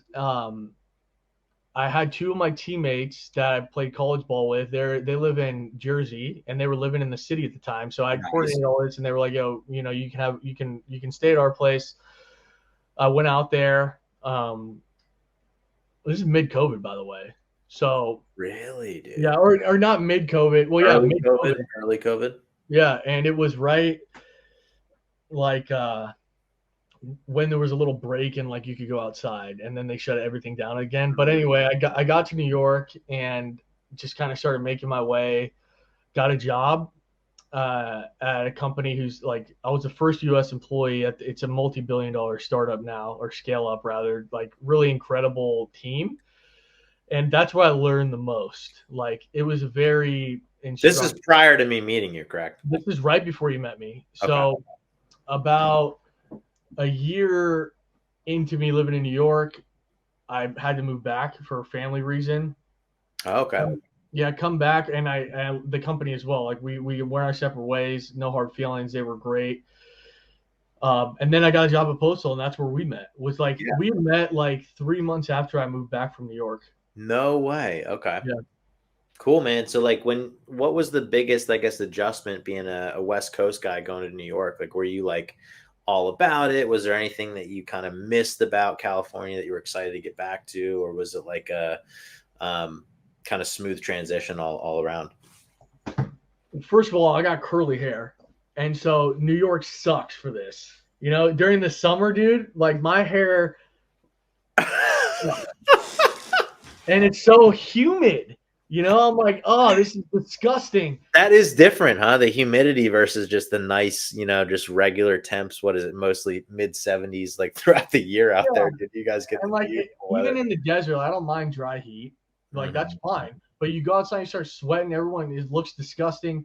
So that was interesting. But also in New York, like you can never get in Manhattan at least. Like you can never get as alone as you want to get. Like I sometimes just need to just be. And like you can't get that in Manhattan, no matter where you are. Your So neighbors true. area. Yeah, so you know what it's So like. true. Yeah, the big city. I've had my moments with the big cities in general, but I think I've always, like you said, resonated with areas that you can at least get a small breather, right? Like you just need that space sometimes. And like, I don't know if we talked about it on the phone, but like my buddies and I love to go out and get camping every once in a while, where it's like you get like we go to like upstate New York, dude. So not New York City by any means, but you're up there and you're like 25 miles away from any like cell reception. And it's just like it's slightly dangerous, but it's also like, dude, Yeah, there's something special about just putting down the laptop, putting down the phone, turning your phone into just like something that's going to do music and like you turn your Bluetooth speaker on, but that's what your phone is now. It's a camera and it's music. It's back to like an iPod now. So it's not a phone anymore. And there's definitely something to that. So would you say like Orange County, where you're at now, like you definitely have the space? Like you're not as busy as LA, right? Like out in Orange County. no, it's a little bit more low key. I like it, but I kind of miss the city to be honest. I think there's a little bit of city that's just in me.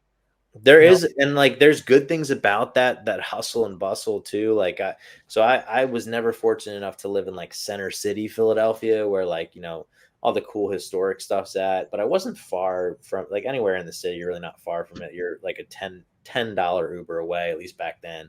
$5 sometimes just to get down Broad Street. So I was in like North Philadelphia at Temple University. So shout out Temple, but and Temple, you're your main campus is great, but you're 5 minutes away from the hood, less than 5 minutes. You're a couple blocks from the hood in a lot of cases. And it's one of the biggest police forces in Pennsylvania. It's actually the third biggest police force in Pennsylvania. So you feel safe when you're on campus. But you're very close to just some really scary areas. And I think a part of the city for me has always been that, where it's like, I don't mind being a little farther away from just the heavy crime areas, to be completely honest with you. But at the same time, dude, just being whatever it was, $5-10 Uber away from just really cool restaurants, really cool history in Philadelphia. That was awesome, man. So, and also there's just always something to do, man. Like Yeah. in the suburbs, it's just not quite the same. Like there's always something to do, but it's just, it's not, a heavy, I don't know, man. Like there's not, you have a concentrated area of friends, I feel like, in a big city versus like your friends kind of have to travel to get to you out in the suburbs. Depends. Yeah, you're right, man. And as we get older, it's like you just don't want to do that. You Yeah. just that's why things like this are important. No matter how, or even just a phone call, it's like life picks up on us and all that. So Heck I yeah, do, dude. I do miss the city. I think I'm gonna move back to LA, or we'll see. Yeah, pretty soon here. So your living situation right now, are you with roommates or are you how also, I didn't even, I can't believe I haven't asked you this yet. For you to get to the beach right now, what are we talking about? I'm actually the farthest I've ever lived from the beach, like 15 minutes. Okay. Um, so not far. I have a place here, but yeah, I just miss. All my boys are in LA. So you're probably, so like, okay, so Orange County, a lot of my viewers probably have no idea. Like they've heard the name. So talk about like a typical situation to get from Orange County to your buddies in like downtown LA. Are they downtown LA? Are they Santa Monica? Are they all over the map? Where are they at? Mostly closer to the beach, Yep. like Santa Monica, Venice, Culver City. Culver City was cool when I stayed there, dude. That's a big like lots of like studios out there, right? Like, Yeah, dude, it felt like kind of an LA suburb kind of in the city. I loved Culver City. that's great, man, because it did not used to be that way when I was growing up, and we all Really? talk about it as here, like, hey, dude, Culver's killing it now.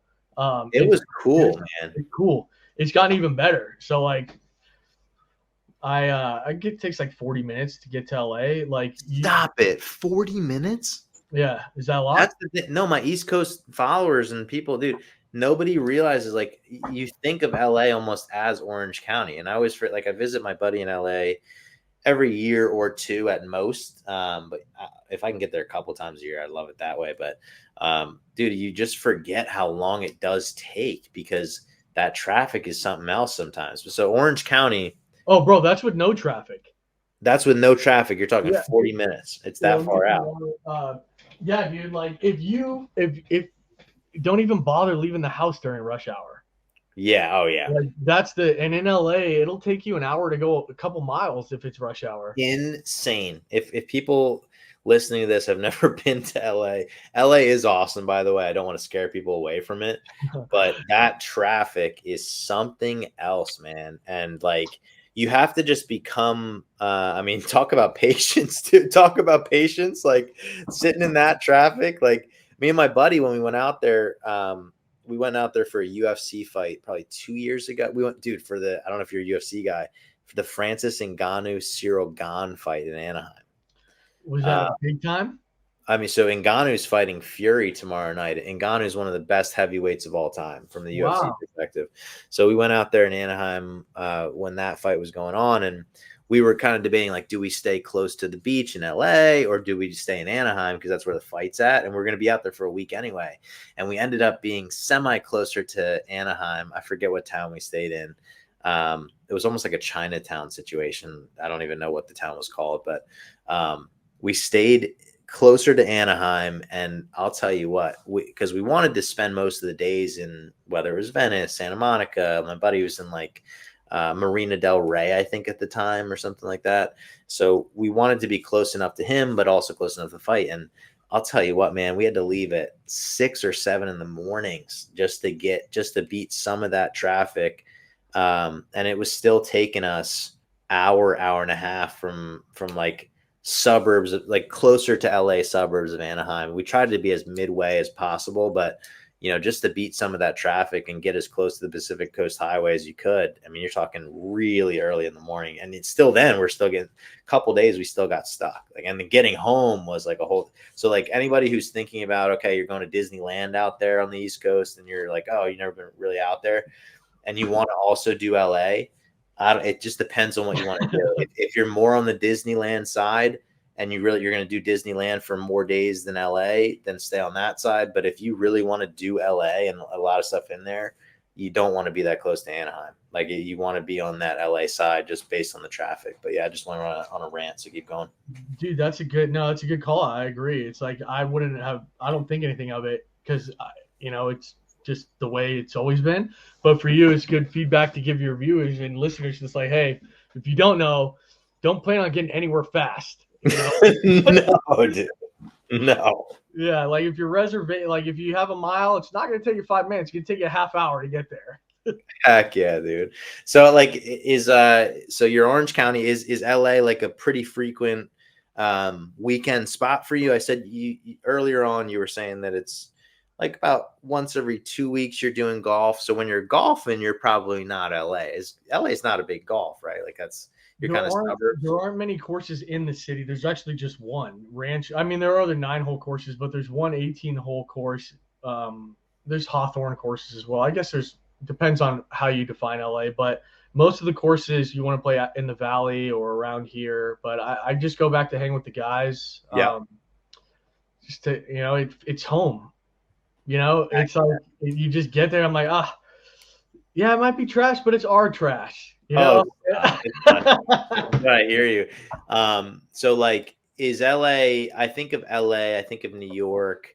Obviously, you got like Las Vegas, but like out of those three, I guess Vegas. I mean, it's been a while. It's been 2 years at this point since I've been back out there. But is it, or no, 1 year actually, just about a year. So like when it comes to like kind of the cities that never sleep. Like, I guess when I was visiting my buddy a few years back, I mean, there was some places that we went that like really just never stopped going. Like, is LA kind of rebounded back? Like, that was probably pre-pandemic back then, but like, is it sort of back to those pre-pandemic ways where there's certain places you could go out in LA and just really, there's no closing hour. You could just kind of hang. I'm sure. I don't party much anymore. I think that's right, dude. You get it out of your system. Yeah. Or you don't. And I did. Like, I think you just wake up one day and you're like, I'll have a couple beers at dinner, but what's the point? And celebration's different. But yeah, to your point, there are after hour spots, I'm sure. Vegas, it's legal. New York, it's legal. LA, it's not. But everything closes at 2. But there are after hour spots that people know about that you can go. But even too, dude, like Philly, for example. I mean, maybe Philly's starting to slowly get back to that, but 2 a.m. for Philly. I mean, dude. I mean, ever since COVID, or even, I mean, especially during COVID, dude, it's like a lot of these bars are closing at like. I mean, I'm kind of out of the game at this point, being a new dad, but it's like it felt like everything was semi-closing early, especially compared to like your New Yorks and your Vegas and your. I mean, LA, that's actually interesting to know that they do have technically a 2 a.m. Curfew, but there's really, I mean, dude, you can count them on one hand, the amount of like cities in the US that seem to really like have that sort of all night could kind of, stay going. But I think, like you said, we're both at the age now where it's like, oh man, why even do that? Like, why not? Sounds bad. Hang and have a couple with the guys, and like that. The conversation's really where it's at, man. I mean, we're sitting here on a freaking Friday night and just hanging, having a conversation. That's what life's about, dude. It's like I agree, man. This is what it's about, and you like. Yeah, it's much more important to me doing this and being present and not hungover and all those things that come with drinking. It's not just the night of. Plus, nothing good happens after midnight. You know, Dude, was that a How I Met Your Mother line? I think How I Met Your Mother coined. yeah, and I've also lived that extensively. It is so Not true, though, there's dude. no point. You know, I'd rather have a house party with somebody and we stay up that late than going to the bars. There's just too many unknowns to deal with. Yep, yep. And honestly, I don't know about you, but that's been a fun transition for me. Like once you get to that point where you kind of stop caring, right? It's like you get to that point where it's like, oh man, like there's a certain amount of years post college, probably 1 or 2 years for me at least, where you're some days you're like you feel like you're missing out, where you're like, oh man, like you almost miss that, like just something's going on at all times, like just being out. And I think like once you get over that hump, the post college days and the first year or so, where you're just like, wait a second. And like honestly, I kind of hit that, like, and I hate to say it, like me and my buddy, a couple of my roommates actually, we kind of hit that like senior year, dude, where we're like, dude, what are we doing right now? You kind of got that out like freshman, sophomore, junior year, and then by senior year, you're just like almost ready for that kind of settled down life. And I don't know if I was just like more than others ready for it, but I was just like so excited to just kind of like, I mean, me and my current wife, like we were getting serious at the time, which helped a lot. But it was like I can't wait to just kind of have, my life. Like, dude, I don't know. And you asked me about like my son and all the rest of it earlier. It's like, I always wanted this, man. And I think you're the same way, that like, this is like, you kind of want that family life, and just, I think it sounds like you grew up with a good family situation, and it like you just, if you experience that at a young age, you sort of grow up wanting that, and like that tends to be your life goal, where you look at that and say, that someday that's what I want. You want kids, you want to just kind of settle down and have that sort of safe and kind of nurturing environment for your next generation, right? And I think a lot of people that don't grow up with a situation where they get a good example at home, and like even just a couple role models growing up, like not everybody has like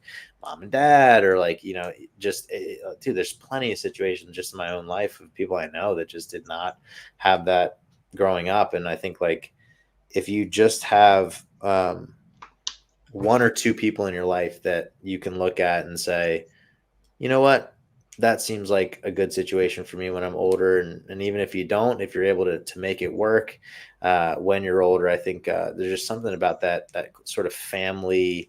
Like not everybody has to do it. Obviously, you don't have to have a family to be happy, right? Like everybody finds their happiness in a different way. But I think just a long version of just saying that the party lifestyle and the going out to all hours at night, I think that is sort of a phase, hopefully for most people. But Yeah, I think like you just get past that and you're like, what?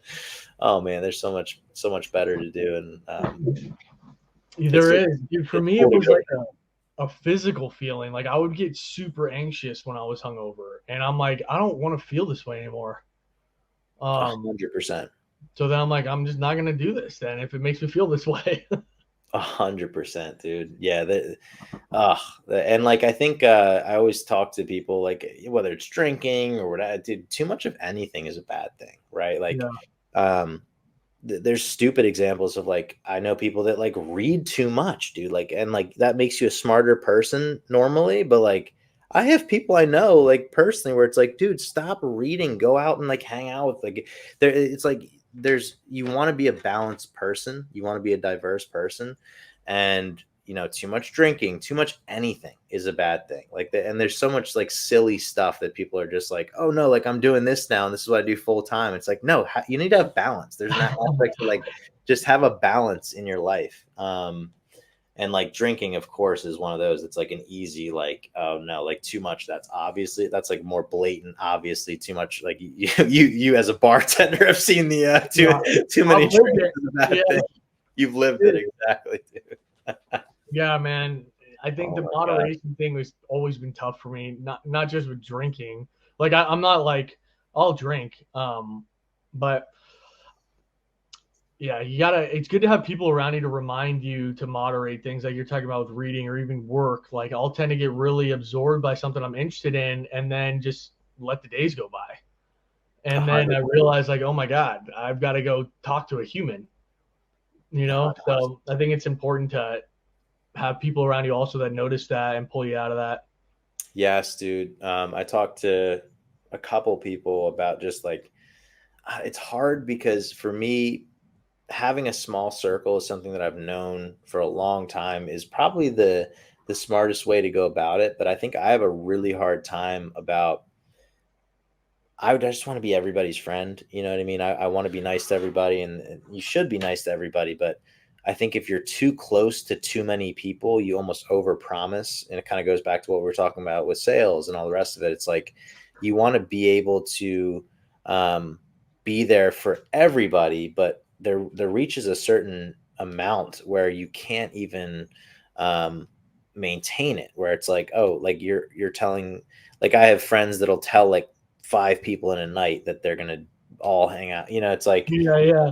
you know what I mean by that? It's like I don't know. There's something to having a small circle, but then there's also like you don't want to be mean to people. Like I've always had like such an issue with the circle, and I think as you get older, you realize that like just having a small circle is so important.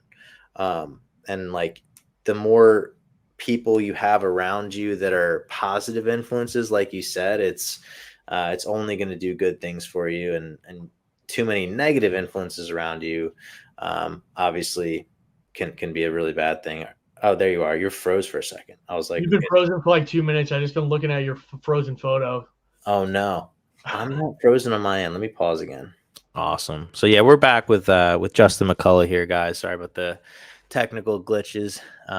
We'll work on fixing this. I think this one out of the, I guess we're in 5 deep now of official recorded ones, and I'll say the technical difficulties are getting at least lesser and lesser. But we are back with Justin. Obviously, we appreciate having him on tonight. Um, Justin, any closing words for us here, man? Obviously, you have your new business. You have just so much going on in your life. You've been able to just pour out really awesome advice for our listeners tonight about baseball, about California, about sales, about bartending, which was cool to hear about. But I guess just kind of any final words for us here. We appreciate just having somebody as a high level business as you are. So it's been awesome of a conversation to have. But yeah, dude, close us out. Yeah, tell us what's new with you. I know you already did that. But yeah, close us out a little bit. Um, Dude, I appreciate it, man. I'm glad to be here. I think it's important for us to find ways to connect with people, and that's and continue to learn. Really, like everything I've done has been through experience, and Yep. I just share things in hope that somebody can grab something and learn from it, so they Yep. don't have to learn the hard way. But I think it's important to find people that you feel comfortable talking with. That's what Absolutely, dude. that's the most important thing. No one wants to feel alone in the world. So go find the people that are like you. Amazing, dude. Well, Justin, we appreciate it. We appreciate your time, man. I have a good feeling that you will be a return guest if you're open for it. Um, And yeah, man, just really appreciate the time tonight. I know time is money, right? Especially in sales. So we appreciate the time, man. And we will look forward to hearing from you. If there's anything you want me to put in the description, obviously just let me know after. And I can definitely plug whatever you like. But shout out to Justin McCullough, folks. Shout out to California. Shout out to Empiric, or are we calling it Stealth Startup? I don't know. Yeah, Um, yeah. We can call it whatever you want, Kenny. This is your show, dude. I want to say shout out Ken Almack. So thanks, man. This has been cool. Yeah, we should do it again. Heck yeah, dude. Well, enjoy your dinner tonight. And I will stop taking up your weekend time, dude. Get out there, have a freaking blast. And this has been awesome, man. We appreciate it. You're the goat, dude. I'll talk to you soon.